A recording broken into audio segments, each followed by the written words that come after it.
ہماری سٹوریز میں اپنے یا دوسروں کے بارے میں تعصب ہوتا ہے؟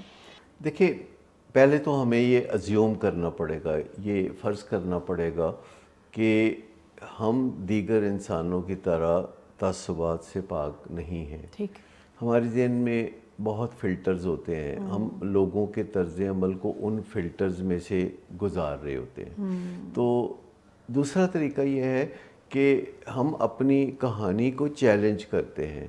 جب ہم اپنی کہانی کے اوپر نظر ثانی کرتے ہیں اور ہم کہانی کا جو مخالف پہلو ہے اس کے اوپر توجہ ڈالتے ہیں، اس سے تھوڑی تکلیف ہوتی ہے. بظاہر یوں لگ رہا ہے کہ ہم دوسروں کو بیل آؤٹ کر رہے ہیں. اگر دوسروں میں کوئی غلطی ہے تو ہم ان سے بعد میں نپٹ سکتے ہیں، لیکن جسے ورکنگ آن می کہتے ہیں، اپنے آپ پر جو کام کرنے کا نظریہ ہے، وہ پہلا نظریہ ہے. جب ہم اپنی غلطیوں کو پہچان لیں گے اور اپنے وکٹم سٹانس سے باہر آ جائیں گے، یا دوسرے کو ولن سٹانس سے نکال کے انسانوں کی صف میں کھڑا کر دیں گے احترام کے ساتھ، یا پھر اپنی بے بسی اور نااہلی کو اہلیت میں بدل لیں گے اور قابلیت میں بدل لیں گے، تو آپس میں بات چیت کرنے کی راہ ہموار ہو جائے گی. کیونکہ انسانوں کو جو سب سے بڑی ایڈوانٹیج حاصل ہے دوسرے جانداروں پر، وہ یہ ہے کہ انسان سوچ بچار کر سکتا ہے، پھر بات چیت کر سکتا ہے.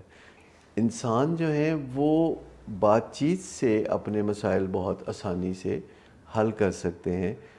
کہانی کا ایک پہلو یہ بھی ہے کہ جس بات پر تنازع ہے اس کی جو ممکنہ حقیقی وجہ ہے اس کو جان لیں، اور پھر اس کے جو ممکنہ حل ہیں آج کی دنیا میں ان کا پتہ کریں. جب ہم یہ سب کر گزریں گے تو ہم مذاکرات کی راہ پہ چل پڑیں گے. پھر ہم اپنے پیارے کو یہ نہیں کہیں گے کہ تم آج کے بعد نشہ چھوڑ دو یا نشہ کم کرو، پھر ہم اسے نشے کے معاملے میں مدد حاصل کرنے کے لیے کہیں گے. پھر ہم اسے ایک ایسا کام کہیں گے جو وہ کر سکتا ہے. کیونکہ اگر ہم اسے کہیں کہ تم اپنی علت کو آج سے چھوڑ دو تو یہ قرین قیاس نہیں ہے. تو جب بھی ہمارے پاس چوائس ہو کہ ہم کسی کے ساتھ ایسی بات کریں جو اس کے اختیار میں ہے، یا پھر ایسی بات کریں کہ جس میں وہ بے اختیار ہے، تو ہمارا چناؤ اس حق میں ہونا چاہیے کہ ہم اس سے ایسی بات کریں کہ جو اس کے اختیار میں ہے.